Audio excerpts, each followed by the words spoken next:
I'm about to give you some real knowledge. And one of the things that I do whenever I'm looking at a personal impossible, like when I wanted to learn how to write books, it was something that I should have never been able to do. I suck at spelling. I'm one of the worst people for spelling, making stupid little mistakes, and I make them over and over again. I'll put your, but I'll forget the R, and it'll be just you. Stupid things like that, or I use the wrong there. I use there instead of there instead of there. All of those type of things I mess up. So there's no way that I should have been able to become an award-winning author.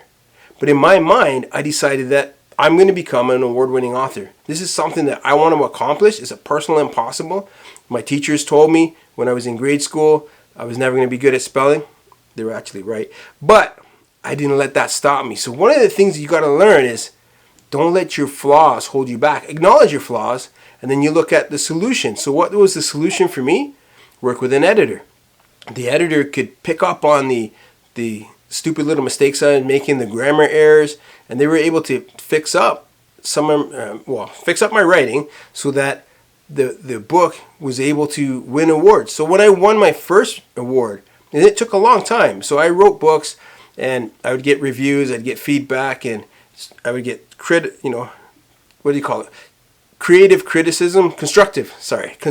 criticism on what I could do better.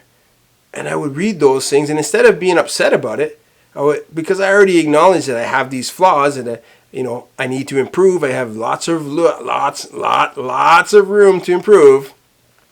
So I looked at that criticism, and I said to myself, okay, how can I do better for next time? How can I become better at writing for the next book? And every book I wrote was getting better and better, and we were getting more 5-star reviews because I was understanding this is my flaw, this is what I got to work with. If I really want to get to the level I want to get to, I'm not going to get there in 90 days. I'm not going to get there on the very first book I write, but I can get there by slowly, methodically, consistently becoming better at my craft, becoming better at what I do. And so when I finally won that first award, because I put the book into a competition, I wasn't really sure. I felt like it was really good. The reviews were great. So I felt like, yeah, this has a potential. I want to see where it's going to rank in a competition. I put it in a competition, and I won an award for that. So once I had done that, I said, okay, now let me write the next book with the intention of writing an award-winning book. Now that I have the confidence that I can do it, and let's see if I can win it again. Let's see if this was a one-off or if this is something that I could actually do repeatedly.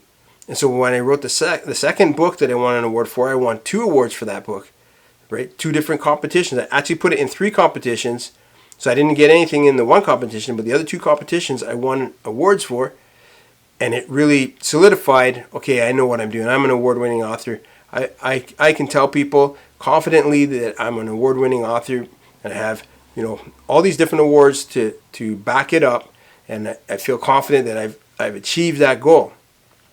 And it's because I decided that I'm not going to let the flaws hold me back. And that's a lot of what happens when you start to change your mindset. You already limit yourself on what you could do because you don't really believe that you could do it.